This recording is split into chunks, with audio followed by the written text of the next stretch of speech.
스토리텔링 성경 마태복음 6장 예수님의 산상설교 두 번째 이야기입니다. 소제목입니다. 자선에 관한 가르침.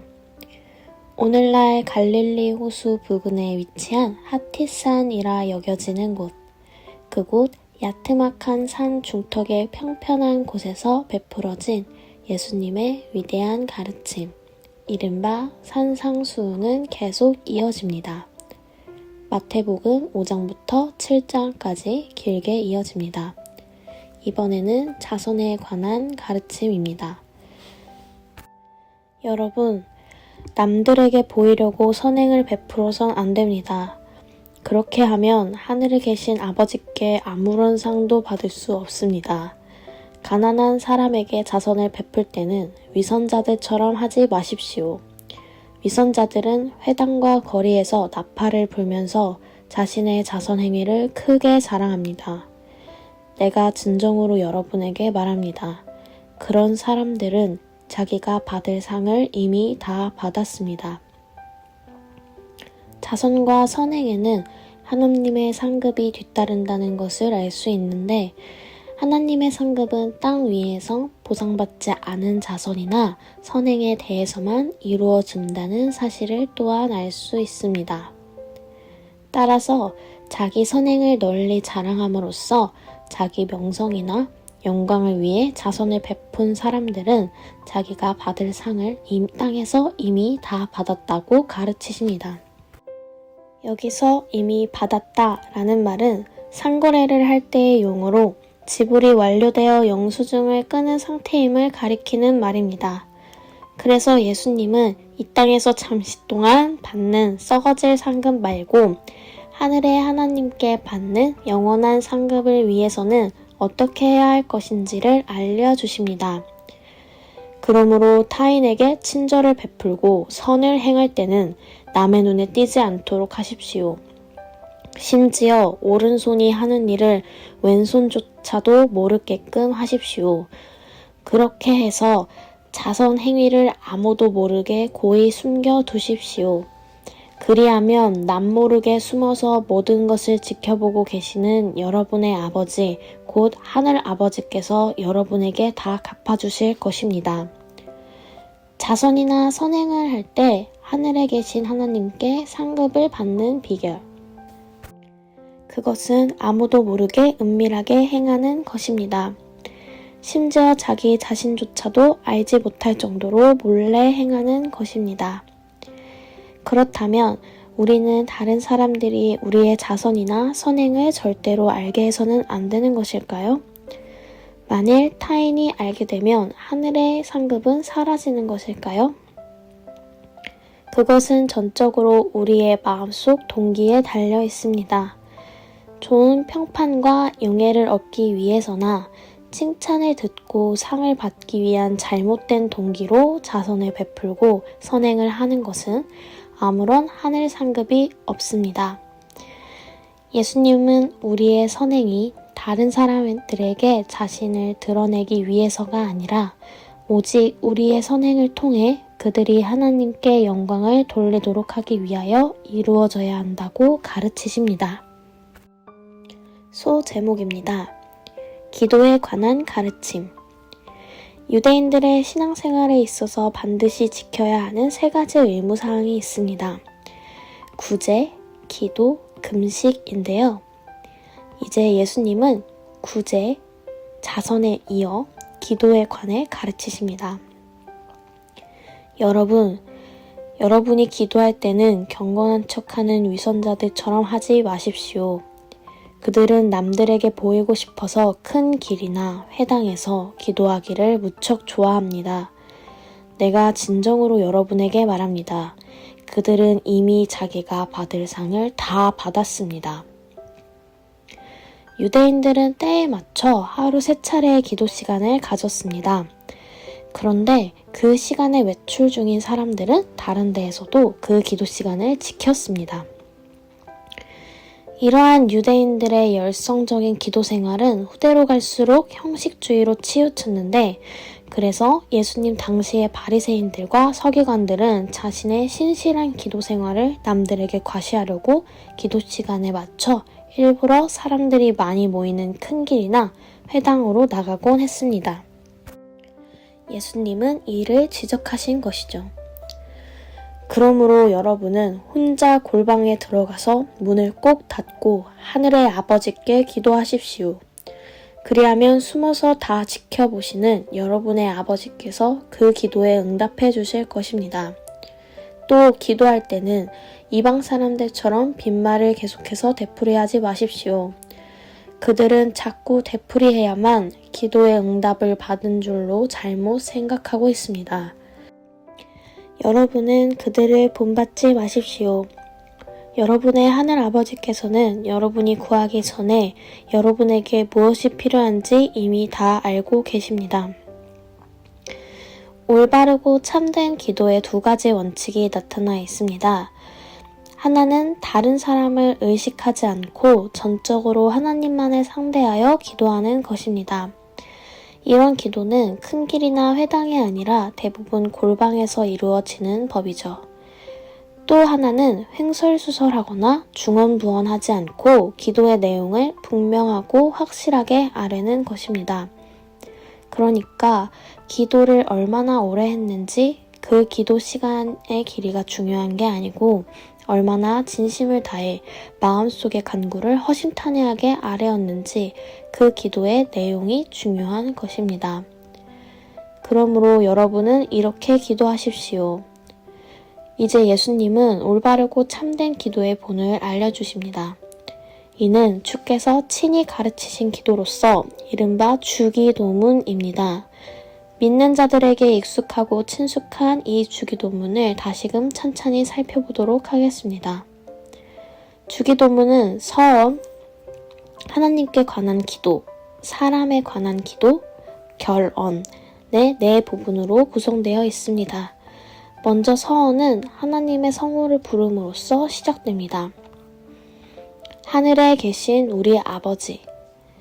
구약에서는 나타나지 않는 하나님의 호칭으로 이 땅에 오신 하나님의 아들 메시아 예수로 말미암아 하나님과 그분의 백성 간에 새롭게 맺어진 인격적인 관계를 나타냅니다. 여기서 또 주목해야 할 것은 주기도문에서는 계속해서 개인으로서의 나가 아니라 공동체로서의 우리란 표현이 사용되고 있다는 점입니다. 이는 주의 백성들이 신앙 공동체임을 말해줍니다. 이어 주기도문의 두 번째 부분은 하나님께 관한 기도입니다. 아버지의 이름이 거룩히 여김을 받게 하시고 아버지의 나라가 임하게 하시며 아버지의 뜻이 하늘에서 이루어지는 것 같이 땅에서도 이루어지게 하소서. 하나님께 관한 기도는 세 가지의 간구로 구성되어 있습니다. 첫 번째 간구는 하나님의 이름이 거룩히 여김을 받는 것, 곧 그분의 거룩하신 이름이 찬양받고 영광받기를 구하는 내용입니다. 이는 하나님께 지음받은 모든 인생들, 피조물들의 제일 되는 목적이기도 하죠. 두 번째 간구는 아버지의 나라가 속히 임하기를 구하는 내용입니다. 아버지의 나라는 하나님께서 다스리는 나라로서 곧 천국을 가리킵니다. 그런 천국의 영광, 아름다움, 질서, 공의, 평화 등이 사람들이 살아가는 이 세상 속에서도 속히 실현되기를 구하는 내용입니다. 세 번째 간구는 두 번째 간구를 부연 설명하는 것입니다. 천국에서는 이미 실현되고 있는 하나님의 다스림과 기쁘신 뜻이 구체적으로 실현되어야 할 또 다른 장소를 보여주는데요. 그곳은 땅입니다. 여기서 땅은 인류의 역사와 우주 만물을 비롯한 피조세계를 전부 일컫습니다. 따라서 이 일을 이루기 위해 성도는 땅끝까지 십자가 복음을 전파해야 합니다. 이어 주기도문의 세 번째 부분은 사람에 관한 기도입니다. 오늘 우리에게 꼭 필요한 날마다의 양식을 주시고 우리가 우리에게 죄 지은 자를 용서한 것처럼 우리의 죄 또한 용서하소서. 우리를 유혹에 빠지지 않게 하시고 모든 악에서 구원하소서. 사람에 관한 기도 역시 3가지 간구로 구성되어 있습니다. 첫 번째 간구는 육신을 가진 인간으로서 하루하루 생명을 유지하는데 꼭 필요한 일용할 양식의 공급을 구하는 것입니다. 이는 마치 출애굽한 이스라엘 백성들이 40년 동안의 광야 생활에서 매일매일 하늘로부터 내려오는 생명의 만나를 기대한 것과 같죠. 그러므로 모든 사람은 영적으로는 물론이고 육적으로도 하나님께 전적으로 의존해야만 진정으로 살아갈 수 있습니다. 두 번째 간구는 하나님께 죄의 용서를 구하는 기도입니다. 여기서 죄는 곧 빚인데요. 사람으로서 하나님께 마땅히 해야 할 바를 하지 않았기에 모든 사람은 하나님께 갚아야 할 빚이 있는 것입니다. 그 빚을 탕감해 달라고 구하는 내용입니다. 그렇다면 하나님께 이 빚을 탕감받으려면 우리가 먼저 우리에게 빚진 자, 곧 우리에게 피해를 준 자들의 허물을 반드시 먼저 용서해 주어야만 하는 것일까요? 그렇지 않으면 하나님께 죄의 용서, 곧 빚의 탕감을 받지 못하는 것일까요? 그런데 성경 전체의 교훈을 살펴보면 이는 조건이라기보다는 도리어 결과입니다. 나중에 예수님은 한 비유를 통해 이 같은 사실을 보여주셨죠. 즉, 하나님은 우리에게 10,000달란트의 빚을 탕감해 주었으므로 그 결과로 우리는 마땅히 우리에게 100데나리온 빚진 자의 빚을 탕감해 주어야 한다고 가르치셨습니다. 예수님 당시에 1데나리온은 일반 노동자 혹은 로마 군졸의 하루치 품삯으로 6,000분의 1 달란트에 해당합니다. 따라서 100데나리온은 1만 달란트에 비해 60만 분의 1에 불과합니다. 따라서 하나님께 1만 달란트의 빚을 탕감받은 자라면, 진정 그 사실을 깨달은 자라면 마땅히 자신에게 100데나리온 빚진 자의 빚을 기꺼이 탕감해 주어야 한다는 것입니다. 세 번째 간구는 모든 유혹과 악에서 구해달라는 내용입니다. 이는 우리가 살아가는 이 세상에는 우리를 넘어뜨리려는 온갖 유혹과 우리를 타락시키려는 각양각색의 악들이 많다는 사실을 보여줍니다. 따라서 하나님의 인도와 보호를 받지 못하면 모든 사람은 유혹의 덫에 자주 걸려들고 악의 함정에 빠지기 십상입니다. 그러므로 우리를 선함과 진리 가운데로 인도하시는 성령님의 도우심을 매일 매순간 구해야 합니다. 결언 부분입니다. 나라와 권세와 영광이 영원토록 아버지의 것입니다. 아멘. 주기도문을 마무리 짓는 결언은 하나님을 찬미하는 송영으로 이루어져 있습니다.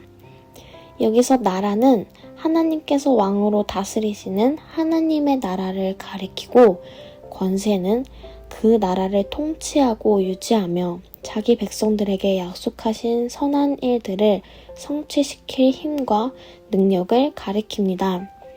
그리고 영광은 그런 권세를 행함으로써 자연히 뒤따르는 존귀와 영예를 가리킵니다. 이 같은 나라, 권세, 영광이 주기도문의 서원에서 우리가 부른 하늘에 계신 우리 아버지께 영원토록 속해 있다는 내용입니다. 하나님은 이 같은 분이시기에 그분께 드리는 우리의 기도가 그 효력을 발할 수 있는 것입니다. 끝으로 이 모든 것들을 진실로 믿고 인정한다는 의미에서 아멘으로 주기도문을 끝맺는 것입니다. 이처럼 주기도문을 가르치신 후에 예수님은 주기도문 가운데 용서에 관한 부분을 한 번 더 강조하십니다. 여러분이 이처럼 여러분에게 죄진 사람을 용서하면 하늘에 계신 여러분의 아버지께서도 여러분을 용서하실 것입니다. 그러나 여러분이 남을 용서해주지 않으면 여러분의 하늘 아버지께서도 여러분을 용서해 주지 않으실 것입니다. 우리에게 죄 지은 자의 죄를 용서하는 일, 곧 우리에게 빚진 자의 빚을 탕감해 주는 일은 결코 쉬운 일이 아닙니다. 그러나 우리가 하나님께 지은 죄를 이미 용서받은 일, 곧 하나님께 이미 탕감받은 우리의 빚 1만 달란트, 하루 일당을 10만 원으로 계산하면 대략 600억 정도 됩니다. 우리의 빚 1만 달란트를 생각한다면 우리에게 100데나리온, 대략 1000만 원 정도 되죠? 빚진 자의 빚쯤이야 즐거운 마음으로 얼마든지 탕감해 줄 수 있습니다. 그렇지만 자신이 이미 탕감받은 1만 달란트를 전혀 생각하지 않는다면 그 자는 100데나리온을 결코 포기하지 못할 것입니다. 그렇게 되면 하나님은 그 자에 대해 아주 괘씸하게 생각하고 다시 1만 달란트를 요구하실 것입니다. 그러니 우리는 우리에게 죄 지은 이웃을 기꺼이 용서하고 탕감해 주어야 합니다. 소 제목입니다. 금식에 관한 가르침. 이제 예수님은 유대인들의 3가지 신앙생활, 구제, 기도, 금식 가운데 마지막 금식에 관해 가르치십니다. 이 같은 가르침은 다분히 당시 유대인들의 종교 지도자로 활동한 바리새인들, 사두개인들, 서기관들, 율법 교사들을 염두에 두신 가르침입니다. 그런 종교 지도자들의 위선적인 금식 생활을 꾸짖는 가르침이죠. 여러분이 금식할 때는 위선자들처럼 침통한 표정을 짓지 마십시오.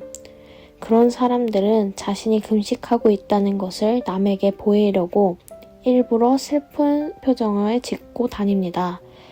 내가 진정으로 말합니다. 그들은 이미 자기가 받을 상을 다 받았습니다. 위선자는 말하자면 가면을 쓰고 연극하는 배우를 가리킵니다. 자신의 진실한 면모를 보여주는 것이 아니라 가면을 쓴 채 마치 다른 사람인 양 배우처럼 연기하는 자를 말합니다.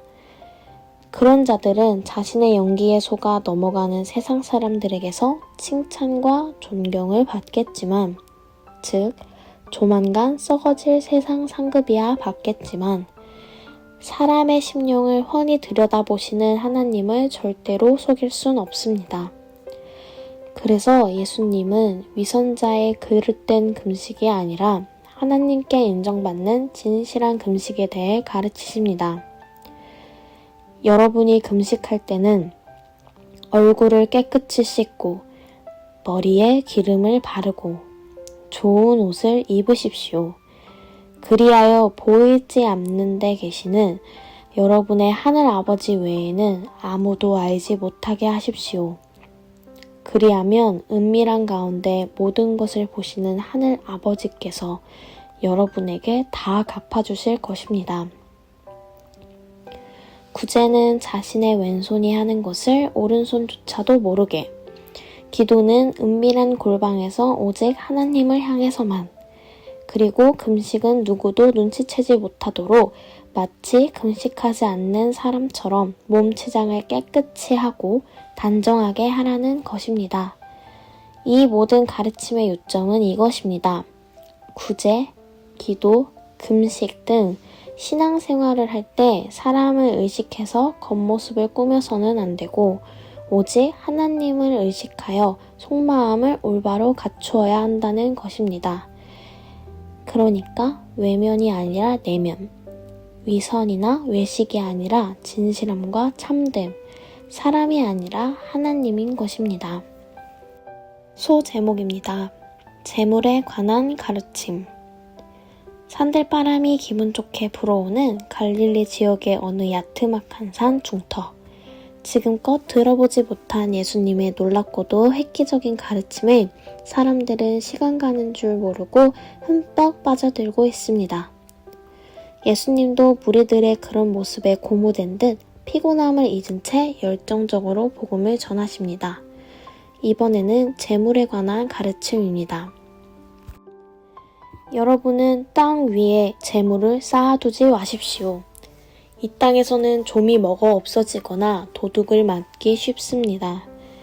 여러분의 재물을 하늘에 쌓아 놓으십시오. 거기엔 좀이 먹거나 녹이 슬어 못 쓰게 되는 일도 없고 도둑이 훔쳐갈 염려도 전혀 없습니다.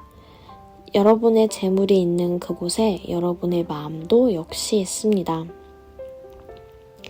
재물을 하늘에 쌓아두라는 말은 하늘에 계신 하나님의 기쁘신 뜻에 합당하게 재물을 선하고 의로운 데 사용하라는 말씀입니다. 그렇게 하면 하나님께서 그 재물을 기억하고 몇십 배, 몇백 배로 충분히 갚아주신다는 말씀입니다. 우리의 마음이 땅으로 향해 있다면 땅 위에다 재물을 쌓아둘 것이지만 그 마음이 하늘 하나님께로 향해 있다면 하늘에다 재물을 쌓아두실 것이죠. 재물이 있는 곳에 마음이 있고 마음이 있는 곳에 재물이 있기 때문입니다. 재물에 관한 예수님의 가르침은 계속됩니다. 눈은 몸의 등불입니다. 여러분의 눈이 좋으면 여러분의 온몸이 밝을 것이고 여러분의 눈이 나쁘면 여러분은 어둠 속에서 헤맬 것입니다. 그 어둠을 어찌이로 다 말할 수 있겠습니까? 예수님 당시의 사람들은 눈이 창문과 같아서 눈을 통해 빛이 몸 안으로 들어온다고 생각했습니다. 따라서 눈을 통해 들어온 빛에 따라 몸이 제 갈 길을 찾는다는 점에서 눈은 몸의 등불이 되는 것이죠. 눈은 성할 수도 있고 나쁠 수도 있는데 예컨대 재물을 바라보는 눈이 성한 상태라면 밝은 빛이 몸속으로 들어와 그 몸을 선하고 올바른 빛의 길로 인도할 것입니다. 반면 눈이 나쁜 상태라면 어둠의 빛이 몸 안으로 들어와 그 몸을 악하고 그릇된 흑암의 길로 인도할 것입니다. 나쁜 눈을 통해 몸 안으로 들어온 빛은 이미 빛의 기능을 잃은 상태이므로 어둠의 빛이 되는 것입니다. 여기서 빛의 기능은 옳고 그름을 분별하는 것입니다. 그런데 나쁜 눈은 참된 것과 거짓된 것을 분별하지 못하므로 그런 눈을 통해 들어온 빛은 진리의 빛이 아니라 거짓의 빛으로 곧 영적 어둠인 것입니다. 여러분, 아무도 두 주인을 동시에 섬길 수 없습니다. 한쪽을 사랑하면 다른 한쪽을 미워하게 되고 한쪽을 소중하게 여기면 다른 한쪽은 무시하게 됩니다. 이처럼 여러분은 하나님과 재물을 동시에 섬길 수 없습니다. 여기서 재물은 단지 돈뿐만이 아닙니다. 가장 강력한 힘을 지닌 돈을 포함하여 하나님을 거슬러 사람들의 우상으로 숭배될 수 있는 세상적인 권세, 명예, 지식, 부귀영화 등을 전부 포함하는 말입니다. 참된 신앙은 하나님과 재물 가운데서 미련 없이 재물을 버리고 기꺼이 하나님을 선택할 것을 요구합니다. 소제목입니다. 걱정과 염려에 관한 가르침. 예수님이 산상수훈을 전하시던 갈릴리 지역의 산 중턱. 거기엔 세상살이의 온갖 걱정과 염려를 지니고 살아가는 사람들. 공중에서 푸드득거리며 날아가고 있는 새들. 평편한 산 중턱의 들판에 피어난 온갖 아름다운 꽃들이 있었습니다. 그런 무대 배경 위에서 예수님은 무리를 향해 걱정과 염려에 관해 가르치십니다. 내가 진정으로 여러분에게 말합니다. 여러분은 먹을 것, 마실 것, 입을 것에 대해 염려하지 마십시오. 생명이 음식보다 더욱 소중하지 않습니까? 몸이 의복보다 더욱 중요하지 않습니까? 자, 여러분, 이제 눈을 들어 저 공중에서 날아가는 새들을 한번 쳐다보십시오. 정말로 새들이 자유롭게 날갯짓하며 공중을 푸드득거리며 즐겁게 날아다니고 있다. 무리들은 그런 새들의 모습을 바라본다. 그때 예수님이 말씀하십니다. 보십시오. 저 새들은 씨를 뿌리거나 거두어 들이거나 양식을 곳간에 모아들이지도 않습니다. 그럴지라도 하늘에 계신 여러분의 아버지께서 다 먹이십니다. 그런데 여러분은 새들보다 훨씬 귀한 존재들이 아닙니까? 그러니 걱정하지 말고 하늘 아버지를 의지하십시오. 여러분이 머리를 싸매고 걱정하고 염려한다고 해서 여러분의 목숨이 한순간인들 연장되는 법이 있단 말입니까? 그렇습니다. 새보다 사람이 훨씬 귀한 존재입니다. 사람은 하나님의 형상과 모양을 따라 지음받은 창조의 면류관이요 만물의 영장이 아니니까? 어찌 한낱 미물인 공중의 새에 비견될 수 있겠습니까? 이번엔 들판의 꽃을 비유로 드십니다. 어디선가 향긋한 냄새가 바람에 실려 풍겨나왔다. 어디에서 나오는 향기인가? 예수님은 사방을 둘러본다. 시선이 맞닿는 계곡에 백합화들이 바람에 나부끼고 있었다. 가시에 찔려 나오는 향기다. 가시에 찔리면서도 백합화는 향기를 만들어낸다. 예수님이 입을 여십니다. 저기 백합화가 보이십니까? 무리들은 고개를 돌려 백합화를 바라봅니다. 여러분은 또 어찌하여 입을 것을 걱정하고 있습니까? 저 들판의 백합화를 보십시오. 백합화는 길쌈도 하지 않고 아무런 수고도 하지 않습니다. 그럴지라도 온갖 영화를 누린 솔로몬 왕조차도 그 꽃만큼 화려하게 차려입지 못했습니다. 믿음이 적은 자들이여, 오늘 피었다가 내일 아궁이에 던져질 저 들꽃조차도 하나님께서 이렇게 잘 돌보아 주시거늘 하물며 여러분들이야 오죽 잘 돌보아 주시지 않겠습니까? 여기 백합화는 팔레스타인의 야산에서 자생하는 모든 아름다운 꽃들을 통칭하는 말입니다. 그런 꽃들은 저마다 형형색색의 아름다운 색으로 수놓아진 옷을 입고 있었습니다. 이처럼 아주 하찮게 보이는 자연의 들꽃조차 아름답게 옷 입히시는 하나님께서 하물며 자신의 자녀들을 헐벗게 하시겠냐는 가르침입니다. 이제 예수님은 가르치시고자 하는 주제를 밝히 말씀하십니다. 그러므로 여러분은 먹을 것, 마실 것, 입을 것을 놓고 걱정하거나 염려하지 마십시오. 왜 이방 사람들처럼 그런 것들에 여러분의 마음을 쏟고 있습니까? 하늘에 계신 여러분의 아버지께서는 여러분에게 무엇이 필요한지 너무나 잘 알고 계십니다. 그렇다면 의식주 문제를 떠나 우리의 마음을 어디에다 쏟아야 하는 것일까요? 예수님은 그 점을 밝히 일러주십니다. 무엇보다 먼저 하나님의 나라와 하나님의 의를 추구하십시오. 그리하면 하나님께서는 먹고, 입고, 자고, 마실 이 모든 것들을 여러분에게 덤으로 더해 주실 것입니다. 예수님은 우리 인생의 삶에 있어서 무엇이 정말로 소중하고 무엇이 그냥 덤인지를 분명히 일러주십니다. 사람이 무엇보다 먼저 추구해야 하는 정말로 소중한 것, 그것은 하나님의 나라와 그분의 의를 추구하는 것입니다. 그리고 사람에게 절로 주어지는 덤은 먹고, 입고, 자고, 마시는 의식주 문제입니다. 하나님의 나라와 그분의 의를 추구하는 것, 그것은 지금 예수님이 전하시는 복음의 말씀을 마음에 받아들이고 그 말씀대로 실천하여 이 땅에 하나님의 왕국을 건설하고 점차 확장해 나감으로써 하나님의 의로운 통치가 실현되게 하는 것을 말합니다.